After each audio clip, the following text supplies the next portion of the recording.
So it looks like the numbers have steadied out a little bit. So we're going to go ahead and get started. The purpose for today's discussion, first, we're going to cover a couple of reminders based on some of the hiring that we've seen over the past couple of weeks, a few reminders to help your hires get processed a little bit more quickly.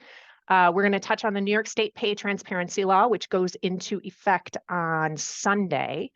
And we are going to cover the new hire process. We have Scott Mitchell here, software engineer, who was integral in helping create this new process, and he will be able to help answer any technical questions that you might have regarding it, and whatnot. We also, not listed, but we have Bill Zimmerman on from payroll to help answer some payroll questions. It's been a while since we've had a payroll representative on with us, so it's really nice to have Bill joining us today. Don't have his picture, but we do have him here, and if you have any questions, he'll be happy to answer them. For those of you new to student employment, we are your student employment representatives. We are a small team of 5, but you can reach out to any one of us with any questions, concerns, issues. General inquiries can be sent to studentemployment@rit.edu, and we will route them appropriately. So jumping in, just a few reminders. We've been through the first 2 full pay periods of the fall hiring, and just a couple things to help you get your hire paperwork processed more quickly. Anything that you send that has a project number on it must have an end date. We can't hire anything that does not have an end date. So make sure you're adding a pay period end date if you have a project number on your hire form. Please, paperwork must be legible. We prefer electronic submissions. If you can fill them out electronically and submit them with an electronic signature would be ideal, but we did have to turn some paperwork away this time around because it was not legible. We just couldn't read it, couldn't read the university ID number, couldn't match up a name, couldn't read the account number. So please, electronic filling is preferred, but if you are going to handwrite, please, please, please make sure it's legible. And please check your Kronos list for your students before you reach out to us. Once you submit a hire paper, it can take between 1 and 3 business days to process. And can take 1 to 3 business days to process, and then they'll appear in your Kronos list. We do everything in our power to make sure that everything is processed before the end of the pay period. With that said, once we hit 4:30 p.m. on Thursday, the end of the pay period, that's a hard deadline. We can't accept anything after 4:30 p.m. on Thursday. We can't process it. We can't get it into Kronos for you. So please try and get your hire paperwork to us in a timely manner long before that 4:30 p.m. deadline on Thursday of the end of the pay period. And if you have questions about missing students, please reach out to us prior to that deadline. Once we hit 4:30, we may not be able to research it. We may not be able to find the issue and get that student into Kronos for you if there is an issue. So make sure you're double checking your Kronos long before that 4:30 on Thursday deadline, and that you're reaching out to us with questions so that we have enough time to actually put into looking for what's going on, where's your student, how can we get them into Kronos for you. New York State Pay Transparency. This is the new New York State law that goes into effect on Sunday, the 17th. In a nutshell, basically, this law says that any job posting must have a wage and a job description posted if there's a job description available.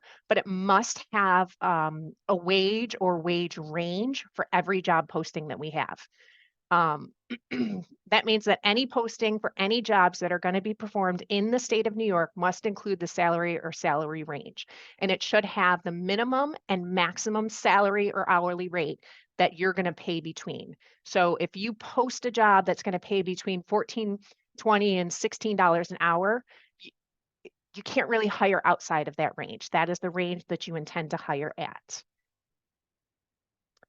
Job postings include everything that's posted through RIT Career Connect, which we're fortunate because Career Connect currently requires you to enter a salary or an hourly wage into the job posting. So we're covered there. But where we're not covered are paper flyers that you may put up in your department or across campus looking for help. department postings, either within your own website or within your own department on a bulletin board. Those are also considered job postings, and those have to meet the New York State pay transparency law. So if you have job postings within your department, you need to make sure that you've got a wage or wage range listed on those postings.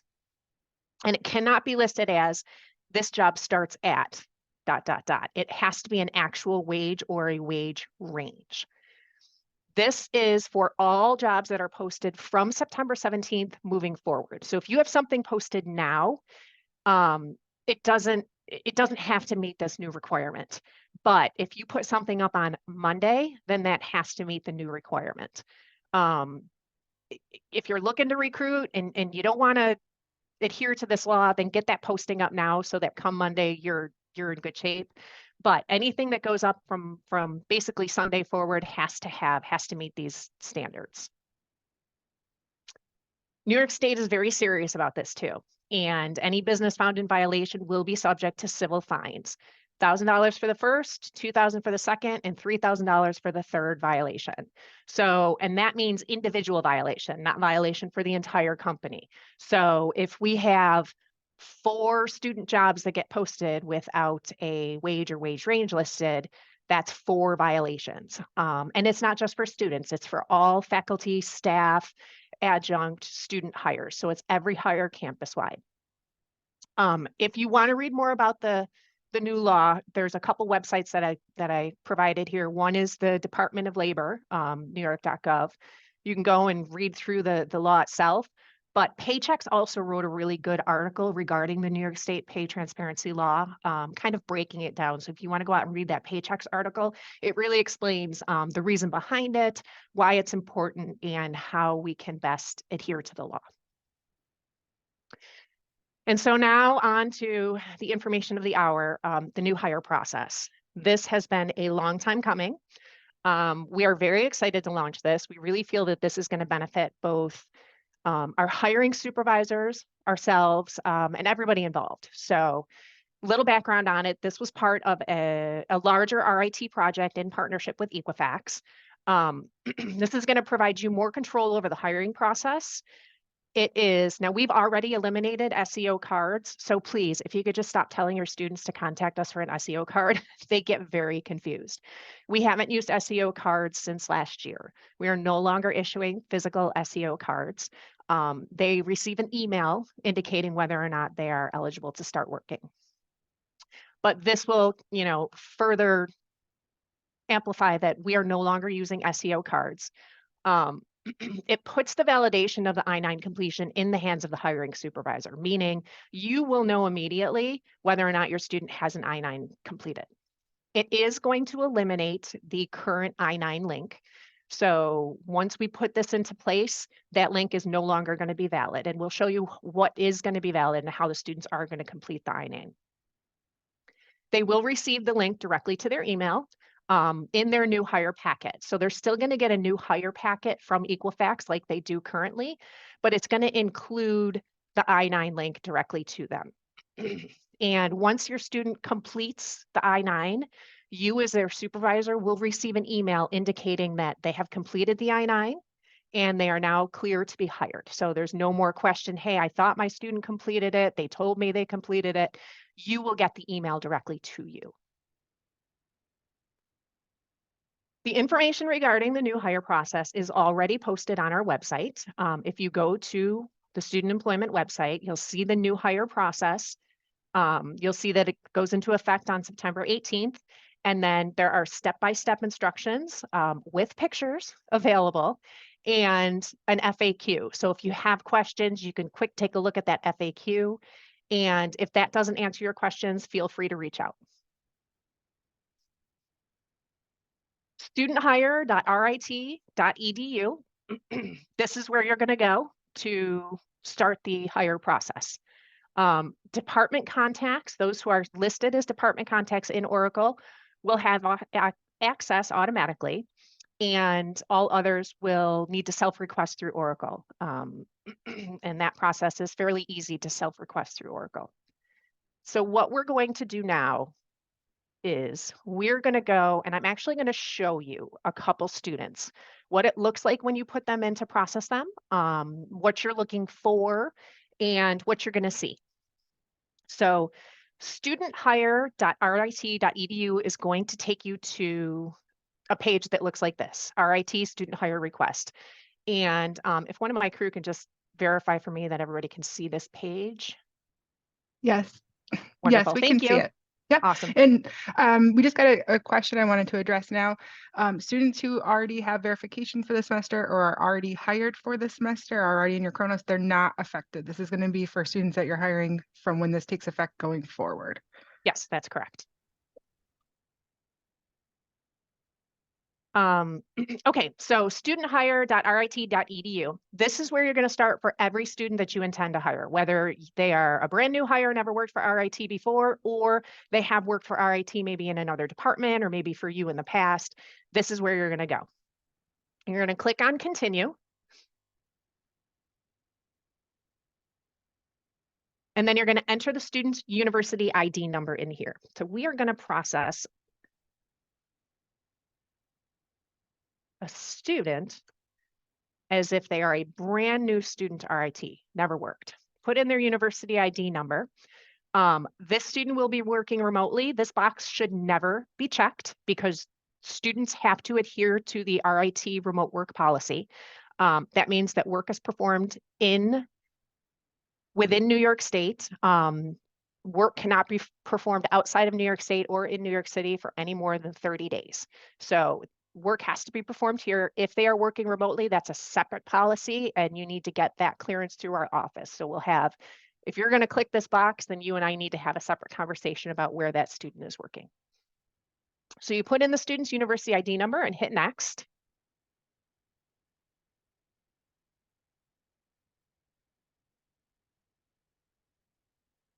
It's going to ask you, are you the hiring supervisor for this student employee? Now, if you are processing this for somebody else within your department, let's say within my office, Amanda needed to hire a student, but she's busy. And so I decided to put the validation through for her. You can do that. But if you are the one who processes all the hire paperwork, you would go ahead and put yes for this. You are the hiring supervisor. The system is going to give you the opportunity to add a second supervisor. This really is great for the academic departments where, a staff assistant is processing the hire, but the student is actually going to report to a faculty member. So what you can do is you can add another next level supervisor in here, whoever it may be. If you know the person's name, you can go ahead and type in their last name and it'll populate for you. But this is really good for those departments that want to have 2 levels of supervisors. If you want your faculty member to know when your student is clear to work, you can go ahead and put them in here and they will get the same email that you get that says your student has completed the I-9, they are now clear to be hired. And you're going to click submit.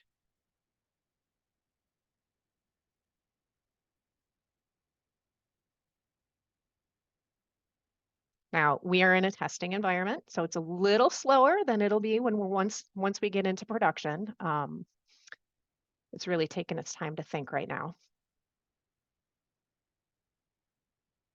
There we go.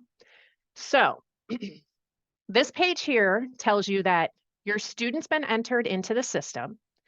If you get to this page, this means your student has never worked for RIT before. It means they are a brand new student. So this is saying, thank you for initiating the employment process on behalf of this student. Your student is going to receive an email indicating what their next steps are going to be. So you get to this page, this is as far as you can go with that student because now they need to take the next steps and do the I-9. You can return to home and start another one if you want. Let's do one more just so we can see it again. Put in the university ID number, click next.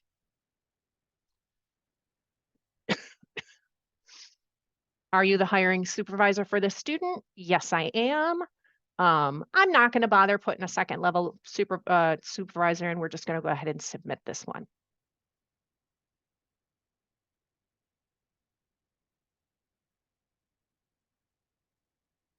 There we go. The student has been successfully entered into the system for further processing. They will now get the emails that tells them what their next steps are. So your student at this point is going to get these two emails that are here on my screen. The first one says, congratulations on your RIT student employment job. You are now ready to begin your new hire forms and part 1 of the I-9.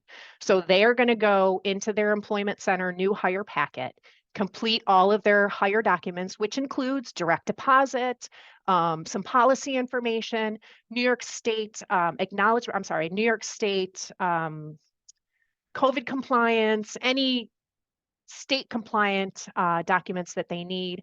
They're going to get all of that in their new hire packet. They'll get 2 emails, one with their username and then one with their password. They need to use these 2 in conjunction to get into the new hire packet. This packet will go out the morning after you submit that validation piece. So the morning after you put their university ID number in and you get that note that says, congratulations, your student's been entered in the system, the very next morning, these 2 emails will be in their inbox. And they'll go from there. So once the student goes through, completes all of their new hire packet, completes part 1 of the I-9, they will then get another email that says, congratulations, you have completed all of the forms in your new hire packet. You must now go to the student employment office and complete part 2. All of this information here, it tells them what documents they can bring. It gives them a link to part 2 of the I-9, or I'm sorry, a link to the identification documents that they can bring, gives them a link to Career Connect so they can go ahead and schedule their appointment. And it tells them flat out that they must present the physical, original, unexpired documents. So this goes directly to their inbox. If they have any questions, they can reach out to us directly. So once the student goes through that process, they do part 2 of the I-9, then you as the supervisor are going to get this email here. It says your new student worker has successfully completed the I-9. Their name will be in there where that little red bar is, and is now eligible to be hired. And it'll give you information about what to do next. Go to the student hire request form, which is exactly where we just were. We're going to go back there in a minute and now process a student who has an I-9 completed and is ready to be hired. But you will get this email, and if you put a next level supervisor in that first page, they will also get this email telling them that this student is now eligible to be hired and can start working. I know there's going to be a lot of questions. I just want to get through this piece and then we'll go back and we'll answer all of those questions. We can kind of bounce back and forth at that point. But I want to make sure we get through all of this because this is very important. So that is where you're going to start for every student that works for you. You want to make sure that they have their I-9. If they don't have their I-9, that you're initiating this process for them. Now, let's say this is a student who has worked for RIT before, whether it's in your department or in somebody else's department, and you are basically hiring them into either a new role or rehiring them into an existing role.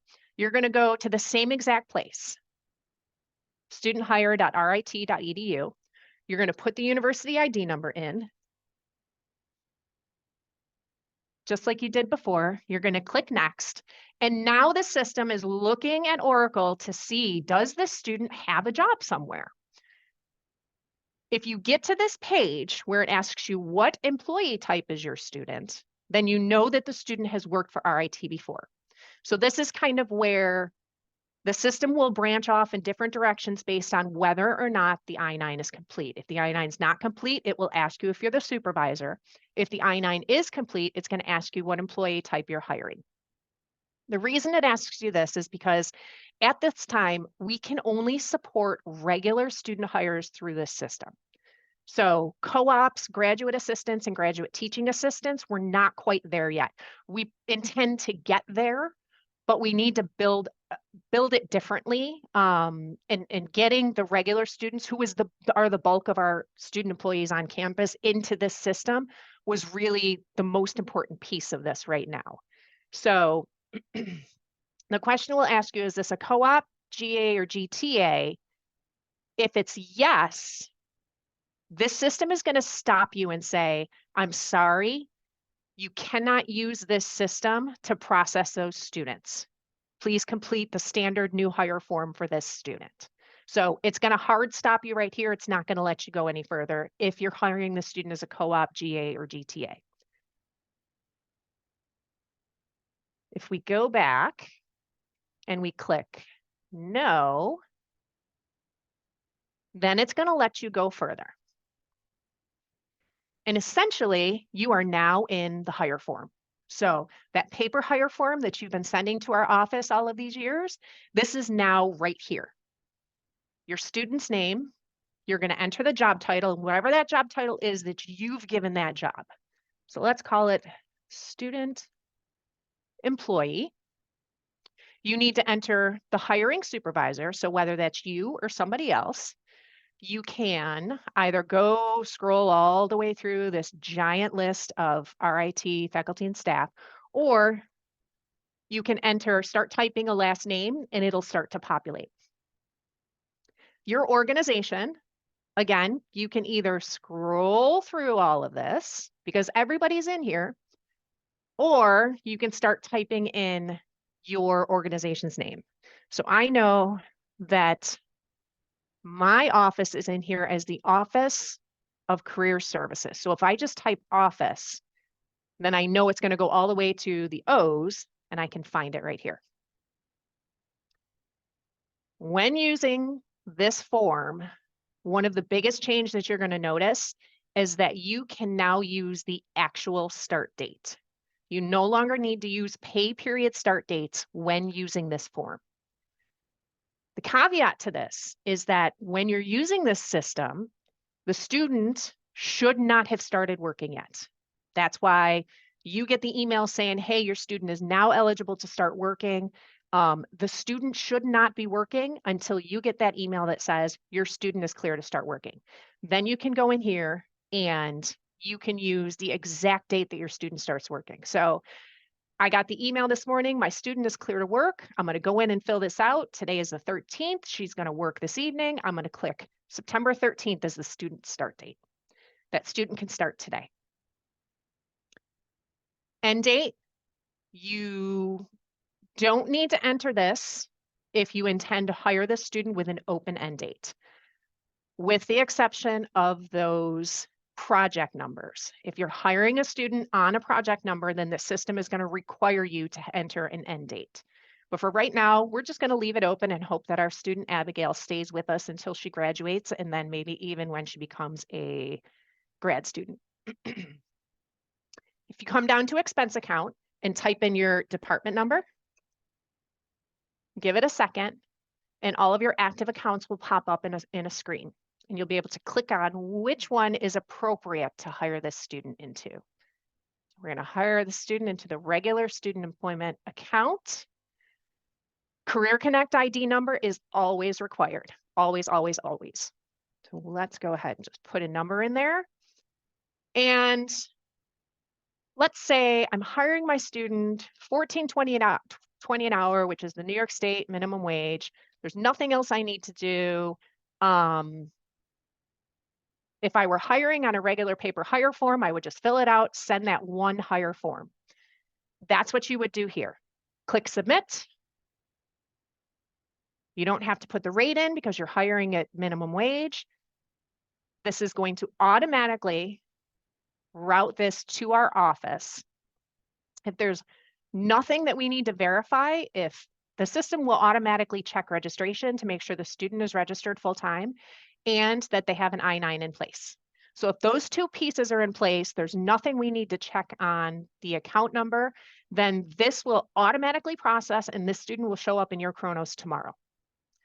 If there's anything that kind of throws up a red flag on this hire, whether it's, we have to verify registration manually or something like that, it will stop at our office and we'll get an alert that we need to go in and take a look at this hire and manually approve it to move it through. But basically what it's telling me right now is that your submission has been put in, it's been routed to student employment. I'm so sorry. This new phone system throws me off and my phone was just ringing. this is routed through our office, and it should, without any issue, show up in your Kronos list tomorrow. And that's that. You just hired your first student. If you have a student who you would previously send an advanced level job description for because you're hiring that student at above minimum wage, let's go through this real quick. We'll hire one more student and I'll show you how to do that.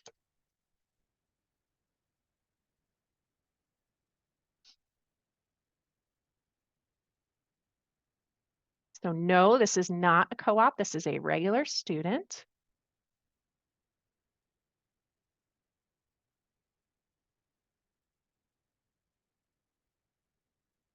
You're hiring them as a student employee. I am the supervisor. Oops. Co-op. We're going to make the start date Friday because the student can't start till Friday. We're not going to enter an end date. We're going to hire into the regular student account, enter our Career Connect number. And so now if you plan on hiring at a higher rate, this is where that advanced level job description would come in. Instead, you're going to click on this box here that says advanced rate. This is check if a student will be paid above minimum wage.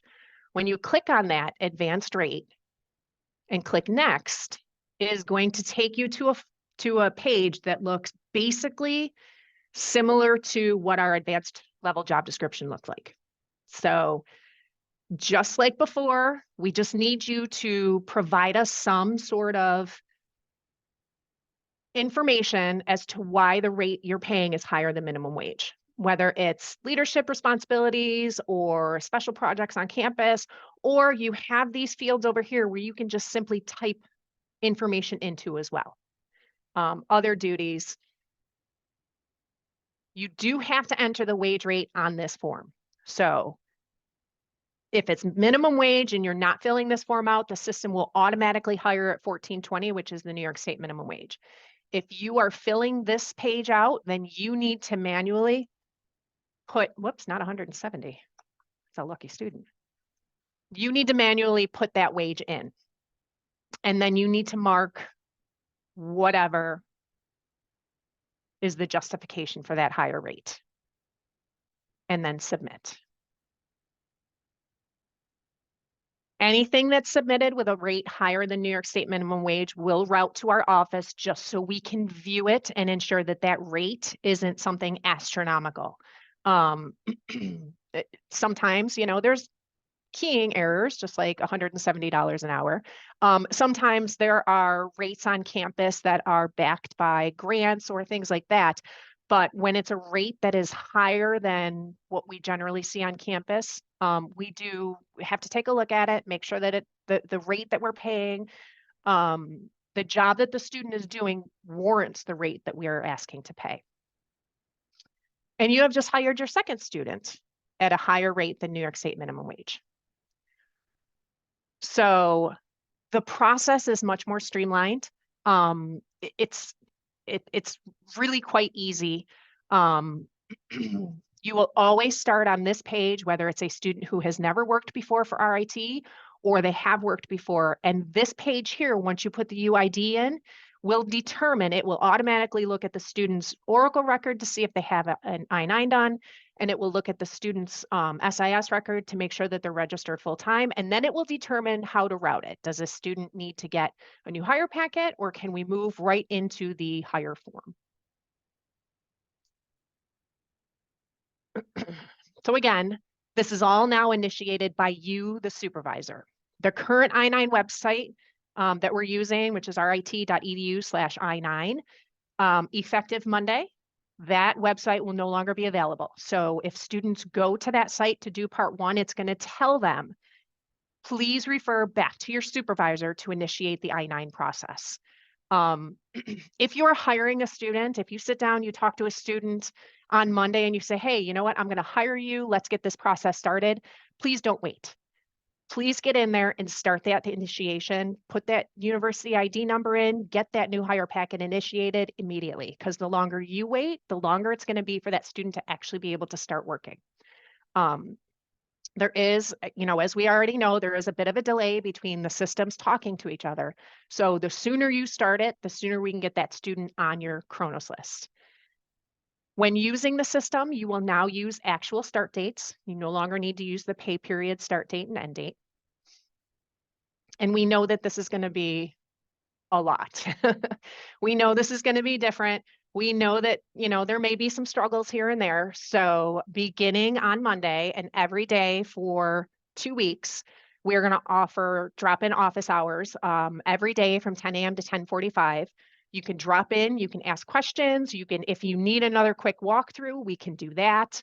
If you just, you're not getting it, drop in, ask questions. Even if you just want to drop in and listen into other people's questions, you can do that too. I've done that on some other office hours that we've had during projects, especially that phone project. Just drop in, sit and listen to other people's questions. It's always helpful. But we will offer this, and I will leave this slide up for a couple minutes just so you can, if you want to jot down, the Zoom room link. I will also put it in my email tag. So, if I'm responding to you via email, you'll be able to see the link right there. But I encourage you, if you're having any questions, you're having any issues, drop into those office hours. Let's get it cleared up before you get too far away from the launch. So I know it was a lot. I am ready for questions. Scott is here ready for questions. Apparently I explained it well because Scott didn't jump in at all, which is good. So we will go ahead and start in on these questions. So first question is, how do you extend the end date? Once a student has started working and you get more funds, how would we extend? So if you've hired the student without an end date, then obviously there's nothing you need to do. But if you've hired them and entered an end date on their record, if that end date has not yet passed and you just want to push it out further, you would send us a change form with that new end date on it. And then we can just push the end date out to where you need it to be. If the job has already ended and it's been more than one pay period since that job has ended, we do require a new hire form because now we're talking basically a break in the employment. We need to rehire the student into that job. So it all depends on when you get the funding and when you send it to our office, the forms. Next question. I expected a student to return this fall and they are not. When I submit a change form to terminate them, should I backdate to May or use current pay period end? If you do the online process where you can online termination process, you have to use a current or future pay period end date in order to terminate that student using the online process. If you're sending us a paper form, you can backdate it. They'll just fall off Kronos in the next update after we process it. So it really depends on which process you're using. Does this process eliminate the verification letter? So it does not. The verification email that students are currently requesting from our office is still going to be in place. Really, if you have a student who you have on that has no end date, keeps coming back semester after semester, you need to verify that each semester they keep coming back, they're eligible to work. And that's what that verification email does. We verify that they are registered full-time. And then they can show you that email. They can show all of their supervisors that email, and it says that they're good to go for that semester. That way, you don't need to get in the system. You don't need to do anything. You just need to tell the student, get that verification email, show it to me. We can keep going.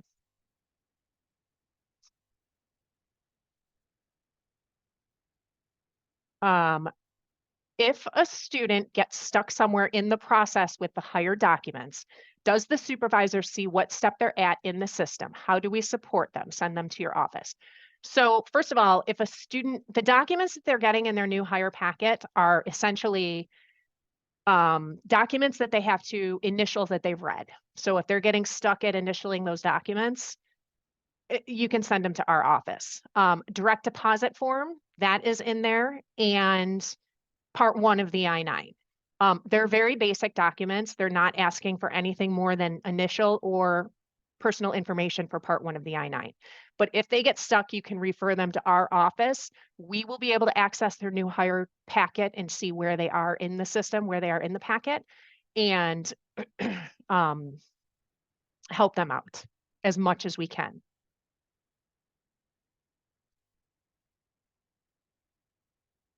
Do we need to fill in all fields each time for each new student? We hire over 600 students, and that's a lot of repetitive field inputs. Is there a way to have the fields automatically filled?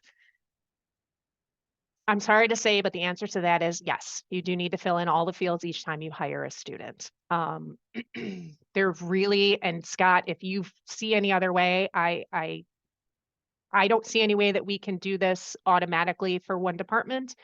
My answer to that is yes, but I'll defer to Scott. Unfortunately, it's not a batch process.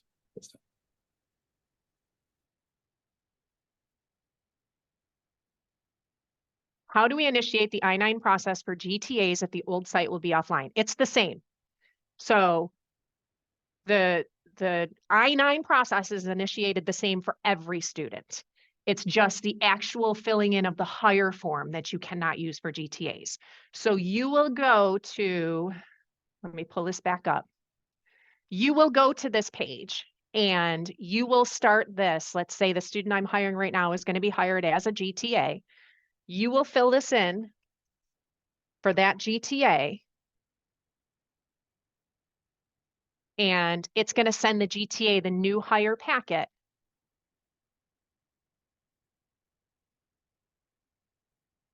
It's going to send the GTA the same new hire packet with part 1 of the I-9 in it. Brand new student, same process. Now, if this student were already working somewhere else on campus, you wouldn't need to initiate the I-9 process. The only thing you can't do is use the actual hire form piece of this for GTAs, but you can initiate the new hire packet. Basically, we call it validating the student that they need an I-9 through the same system. And you should be doing this for all of your students, regardless of whether they're a GA, GTA, co-op, regular student. You should be validating, sending them their new hire packet through this process. You just cannot use the hiring piece for anything other than a regular student hire.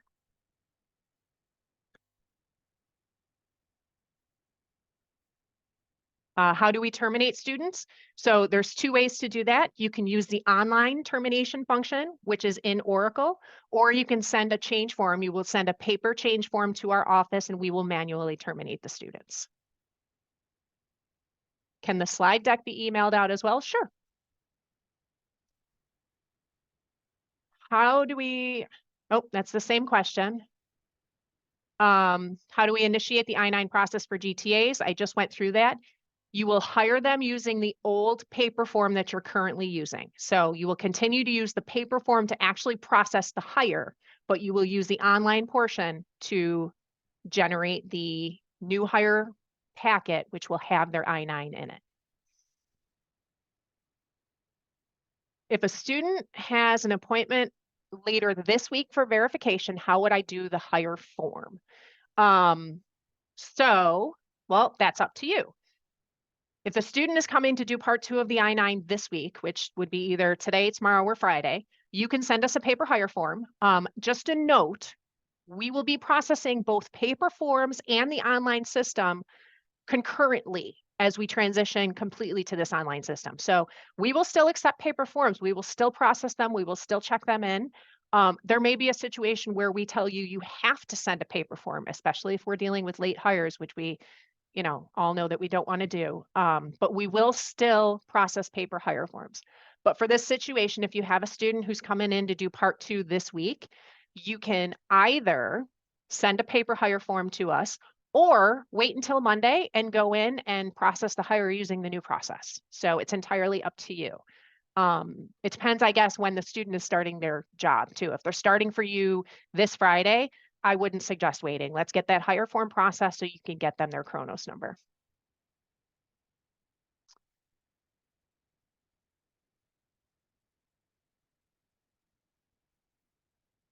A couple of these questions have already been answered, so I'm just skipping through them. What if I get an email from Equifax stating that the I-9 has been completed, but I'm unable to fill out the online form until after the student starts working? Since I can't use a previous date as a start date, how can I make sure the student is in Kronos for when they actually started working?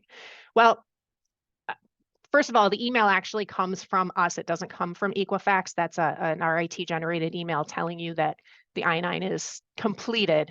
But what I would say to this question is you really need to get your student hired as soon as they start working. Waiting to submit paperwork, waiting to get them into payroll, that's really not an acceptable practice. So once the student is done, once they get their I-9 done, the correct answer to this is you really need to get them processed as quickly as possible. 9 times out of 10, when hire forms, when supervisors wait and they don't get the hire form started right away, it ends up coming to our office late. And then we're in a situation where the student's not getting paid at all. So the correct answer to this question is you really shouldn't wait. You really should get in there and get that filled out.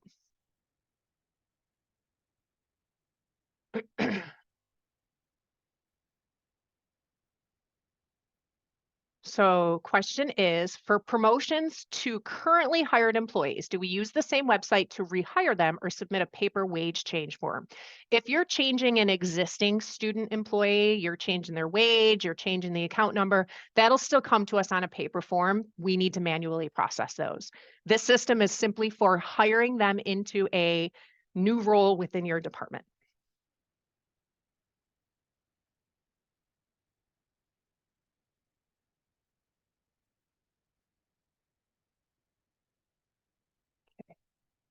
Can we direct students that do not have an I-9 somewhere to fill it out so we don't have to do the initial step for all students? No, that online link is being discontinued. This validation piece has to be done for all new students. The reason for that is that this is how they're now being created in Oracle. So that validation piece that you're doing where you're generating their new hire packet, that is also creating their record in Oracle. If you don't do that, they don't exist in Oracle. We have nothing to put a hire on. So that link is going away. This new process creates them in Oracle so that we can actually hire them into a role. How do I get access to the system in Oracle? I don't appear to have access to the link. So the link is not active yet. It will not be active until Monday. Once that link is active, anybody who is listed as a department contact in Oracle will have access. Anyone else who requires access will have to self-request through Oracle.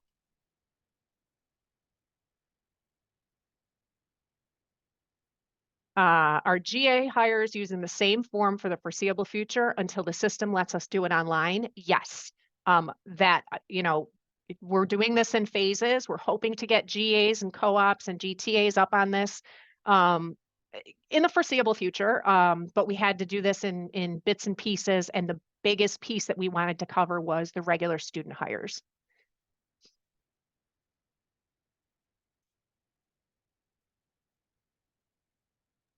To confirm, we have to submit a paper hire form and use the online hire packet for the I-9. You only have to submit a paper hire form if you're hiring a GA, GTA, or co-op. Otherwise, you can use the online form to hire students. You would initiate the new hire packet using the first validation piece. And then once the I-9 is completed and you get the email indicating the I-9 is done, you would log back into the same website and process their hire. Is there a way for students to know if they have ever filled out an I-9 if they can't remember? Well, if you put their university ID in that first page, the validation piece, and it pops through to the hire page, then they've got an I-9 on file and they're all set. If it does not, and it goes through to, are you the hiring supervisor? Then they don't have an I-9 and you'll need to initiate it. What about rehires for next semester? Same job rate, same budget. If you hire them without an end date, then they're gonna stay on your Kronos until you end them. If you've hired them with an end date, your options are to either extend that before the job ends this semester or rehire using the online system once next semester starts.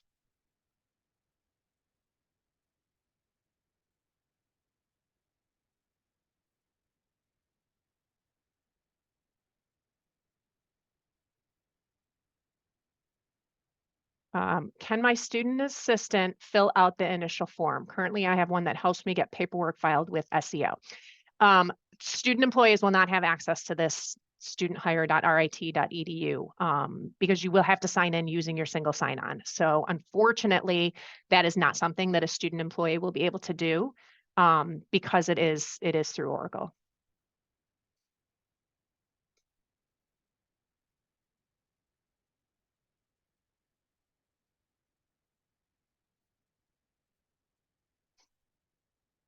Okay, good question here. Can you clarify when you tell a student to fill out the employment eligibility form on the website, is it for every student or just those that are without an end date and still on Kronos? So the employment eligibility form on our website should be filled out by every student every semester. What happens when they fill out that employment eligibility form is we in our office go in and verify that that student is still eligible to continue working this semester. They haven't graduated, they haven't gone off on co-op, they haven't taken a leave of absence, etc. So every student, when they return to campus and they want to work this semester, should fill out that employment eligibility form so that we can verify that they are eligible to work. Now, if you go through and you're hiring a new student and you initiate the I-9 and they get the new hire packet and you've done all of that work, they don't then need to email us. But I will tell you, when a student comes to us to fill out part 2 of the I-9, we are also providing them an email that says, you're eligible to start working, show this to your supervisor. It's the same eligibility email. But basically, yes, every student needs to do that so that we can go back and we can verify that they are still eligible to work for RIT. How does it work for hired international students? Do they need to go through ISS still? So whether you're hiring a US citizen or an international student, there's no difference to the process. International students need to work with ISS if they need to apply for a social security number. So that's when they will work with ISS. That's when you provide them a hire form. Now, with your international students, unfortunately, this system does not cover that paper hire form requirement with a blue ink signature. You will need to provide them that hard copy paper hire form so that they can take it to the Social Security Administration. So you can process the hire through the online system, but you're still going to need to give that student that hard copy form because they have to actually physically take that to the SSA to apply for their Social Security number.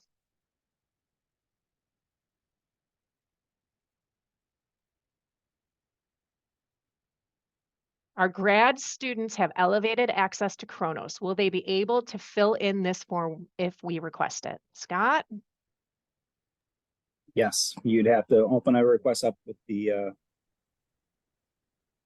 help desk and they will be able to do that. Okay.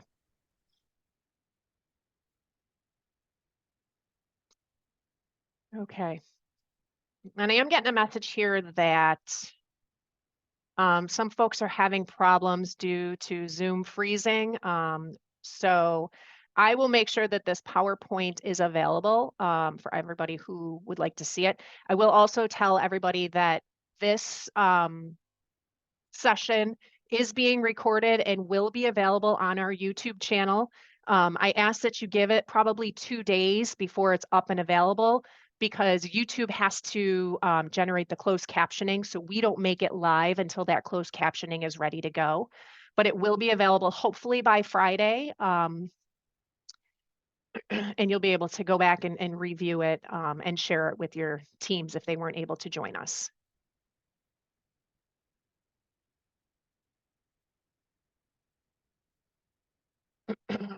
If we add a second supervisor, what impact does that have? Do they get emails? If so, what emails?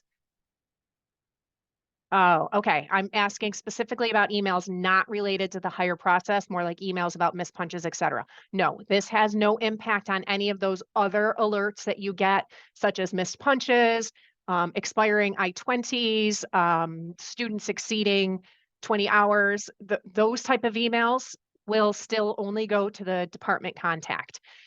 The second supervisor, for the purpose of using this system, only gets the email stating that that student has completed the I-9 and is now eligible to be hired, and has no impact on any other alerts that come on Oracle.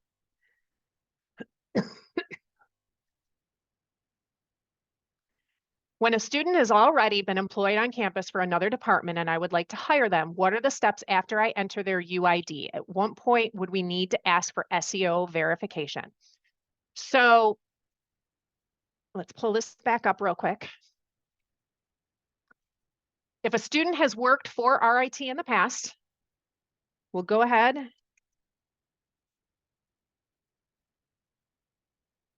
Put this through. I will let you all know, hitting enter does not do anything. You have to use your mouse when scrolling through these pages. Keep that in mind, because it'll keep just cycling through the same page if you hit enter. Once you get to this page, this basically tells you that the student has worked for RIT before. They do not need an I-9 because we've been able to get to the page that says employee type, meaning what type of student are you hiring? What type of employee? Essentially, this tells you that the I-9 is done, the student is eligible to be hired. You don't necessarily need to see that verification, but it is a good practice to look for it. That way, you're not in a position when you get here, maybe your student started working yesterday and you're just sitting down today to do this, which again, we go back to timing, but you've seen that verification, you know they're ready to work, so you know you're going to be able to bang through these pages pretty quick. But if you get to this page, essentially your student, unless there's some huge red flag when it gets to our approval page that says, nope, we can't hire this student. If you get to this page, you're pretty much clear to be able to hire that student.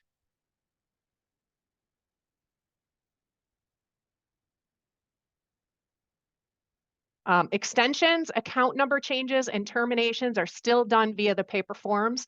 Yes, yes, and yes and no. So extensions, account number changes, yes, done via paper form. Terminations can be done either paper form or using the online termination function.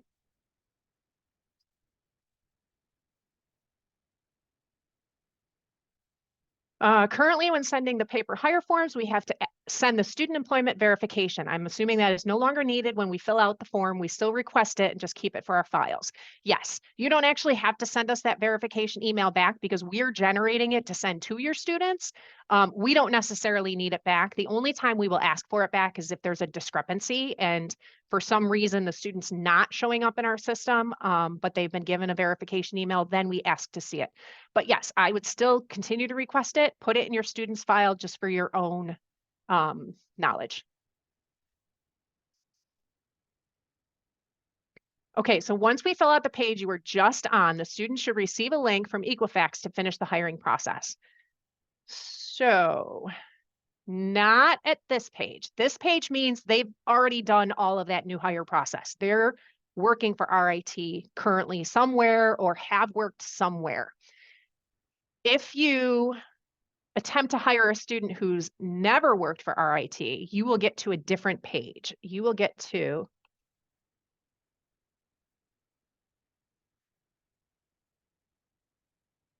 the page that's going to pop up in a second that says, are you the hiring supervisor?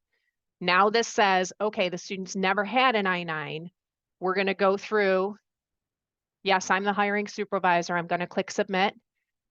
And basically the system is going to end right here. And now your student is going to get the email from Equifax saying, hey, congratulations on your employment with RIT. Here is all the paperwork you need to fill out in order to do the next steps. So you're going to get to this page. It's going to stop you. It's not going to let you do anything else for this student at this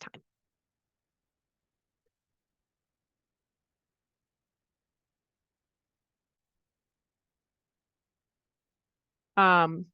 Termination online form can only be done if the job that you, yes, if the job is open-ended, meaning you hired a student with no end date, then you can use the online termination function.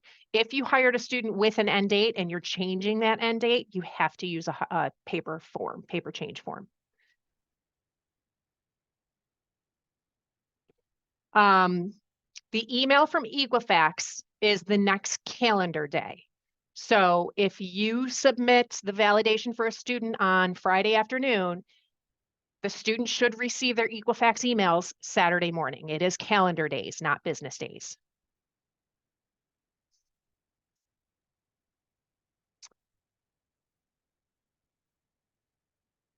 So that was a lot of information in a very fast hour.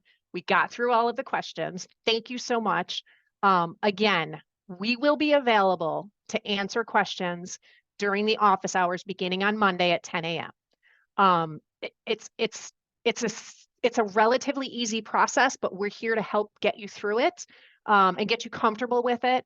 And in all honesty, one hire can take about, at the very most, a minute to a minute and a half, as long as you have the university ID number ready to go. Once you get comfortable with it, it's pretty quick. So I'd like to thank our interpreters. I know that was a lot of information that they were interpreting for us very quickly. So thank you for your time. Scott, thank you for your expertise. You didn't say much, but you were here as moral support. And Bill, thank you for your moral support. Lucky you, there were no questions for you today.